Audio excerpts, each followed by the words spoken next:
তিনি হচ্ছেন আমাদের খাগড়াছড়ি পার্বত্য জেলা পরিষদ। এই যে উদ্যোগটা কেজিসি যে স্পোর্টস টি20 অনেক সময় লাগে এখানে যদি কি করতে হবে, খেলাধুলা অংশগ্রহণ করতে হবে। ঠিক আছে, বক্তব্য প্রদানের জন্য এই পর্যায়ে খেলোয়াড় বৃন্দদের উদ্দেশ্যে লোকজনের মতন আমি ক্রিকেট খেলি এটা বলতে পারি।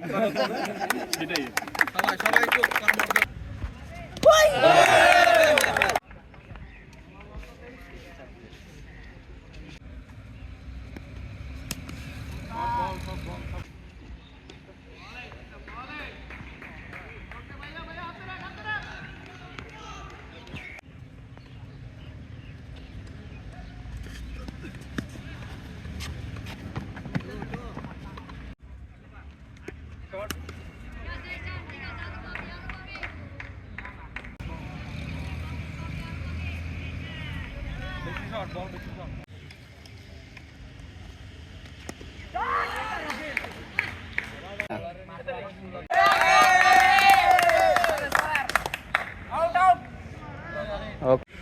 আবার বিকেল বেলা গেম খেলবে না, আবার সরি ভাই আবার ক্লাস যে সময় রাইতে করে গেম খেলবে না এত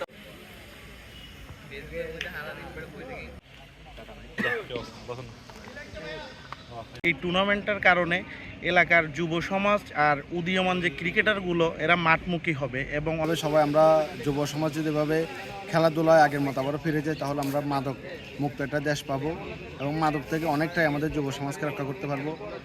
কোন প্লেয়ারটা কেমন কি আসল বিষয়, অনেক বাইরে থেকে প্লেয়াররা আসছে যে এই প্রথমবার মনে করেন যে আপনার এই সুন্দর মনে করেন যে ট্রফি উন্মোচন বলেন এগুলো কখনো হয়নি আমাদের এখানে, এই ফার্স্ট টাইম হচ্ছে। এই টুর্নামেন্ট থেকে হয়তো বা আমাদের জেলা পর্যায় থেকে ডিভিশন পর্যায় থেকে ন্যাশনাল পর্যায়ে যাওয়ার সুযোগ আছে। কেন এখান থেকে একটা ভালো প্লেয়ার যে প্র্যাকটিস যখন করবে সে অনেক ভালো জায়গায় যাওয়ার জন্য সুযোগ হবে এখানে। খাগড়াছড়িতে এই প্রথমবার খাগড়াছড়ি তরুণ প্রজন্মকে নিয়ে একটি খাগড়াছড়ি যে সুন্দর একটি ক্রিকেট টুর্নামেন্টের আয়োজন করা হয়েছে।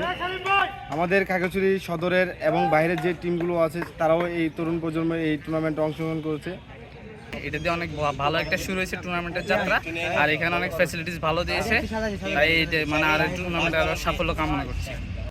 এই খেলার মাধ্যমে আমরা মনে করেন ভালো পর্যায়ে যেতে চাই, খেলা চর্চা হইতে সামনের দিকে ভালো দিকে এগিয়ে যাবো, এটাই প্রত্যাশা। খেলার মাধ্যমে অবসর টাইমটাকে আমরা কাজে লাগিয়ে অনলাইন জুয়া বা গেম খেলা থেকে দূর থেকে আমরা এই ক্রিকেট উপভোগ করছি আমি এবং আমার বন্ধুগণ। ধন্যবাদ। আসলে আমাদের বর্তমান যুব সমাজ দেখা যাচ্ছে বিভিন্ন মোবাইল গেমস বা নেশায় মাদকদ্রব্যে সংযুক্ত হয়ে যাচ্ছে, যে কারণে আজকে আমাদের ক্রিকেট টুর্নামেন্ট মাঠ ছেড়ে বাইরে চলে যাচ্ছে।